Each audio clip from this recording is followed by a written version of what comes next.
So this video is a part 2 to the video I did about Shanann's house being sold.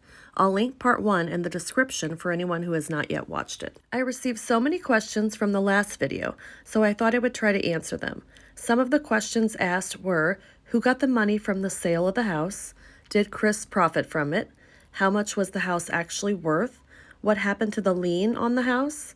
Are Shanann's neighbors still living in the neighborhood? And so on. I will answer as many of these as I can to the best of my knowledge. So this is a rundown of everything that has happened regarding the house in chronological order. The house was originally bought by Chris and Shanann for $399,000 back in 2013. In August 2018, they still owed $349,000 on it. After the tragedy and Chris went to prison, the mortgage went into default and the lender foreclosed on the property. In November 2018, Shanann's parents, Frank and Sandy Rzucek, sued Chris for a wrongful death suit, and in 2019 they settled with him for $6 million. This figure includes $1 million for each life he took and $3 million for emotional damage. Sadly, they did not include Nico here because most states recognize wrongful death claims of an unborn child as valid, but only if the fetus was viable at the time of death. And for a fetus to be considered viable, it must be able to survive outside of the uterus, and this typically begins at 24 weeks. Baby Nico was only 15. Obviously, Chris will never be able to pay $6 million, so it became a lien put on the house. This stops Chris from ever being able to profit from this tragedy, meaning that if the house were to sell, the Rzuceks would get whatever is left over after the bank gets their money, and Chris would get nothing. Also in 2019, the bank put the house up for auction for about a year, but no one was interested at the time. After failure to sell the house, it was taken out of foreclosure and off the market, and technically it was still in Chris's name. So at this point, there were 2 liens on the house, one from the Rzuceks for $6 million and one from the Housing Association, or HOA, as they were trying to recover a couple thousand in unpaid fees. In 2022, the house was appraised and was found to be worth $816,000. They were likely not going to get that considering what happened there, so they dropped the price and listed it for sale in May of 2022 for $660,000. This was $156,000 below what the house was valued at, and we now know that a lovely family, the Millers, bought the home in November 2022 for $600,000, which was $60,000 below asking price and $216,000 below the value of the property. With the sale, this means that the bank was paid what it was owed, the HOA got their fees recovered, and any legal and realtor fees were paid, and whatever was left over was given to the Rzuceks. The amount is unknown.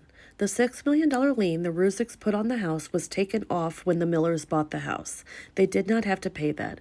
It was just there to prevent Chris from profiting from the sale. Many wonder why anyone would want to buy this house, and the price is likely why. They got a great deal for a huge house. It is a 5-bedroom, 4-bath, 3-car garage home with a square footage of 4,177 feet. They do not have much of a yard or privacy, but that is how homes are built in popular cities in Colorado. They have a lot of people moving into the state each year. When Shanann first bought this property, none of those houses were there yet. Her next-door neighbors came shortly after, but the houses behind hers weren't built until 2016. I know she did not like all the building going on and how close everyone was, but she loved her home so much. She built it after all, and it was truly her dream home. Some people asked about the neighbors and if they were still there, and many have actually moved away. Nate, the next-door neighbor with the security cameras, moved away a couple years ago. He stated it was getting tiring, having so many people drive by, and many would stop to ask him questions or ask for interviews. It just became too much. I hope wherever Nate is, he is doing well, and I hope his neighbors know how lucky they are to have him. He played a big role in solving Shanann's case. And finally, I thought I would mention the life insurance policy. Chris had life insurance through his company Anadarko back in 2018, and it was worth $450,000. It broke down to $300,000 for Shanann's untimely death and $75,000 for each of the girls. Typically, life insurance policies are not paid out when a spouse murders another spouse, but because of the special circumstances, it was given to the families. Shanann's parents received $375,000, and Chris's parents received $75,000. The Rzuceks would have likely gotten it all, but the Watts family fought for the money in court.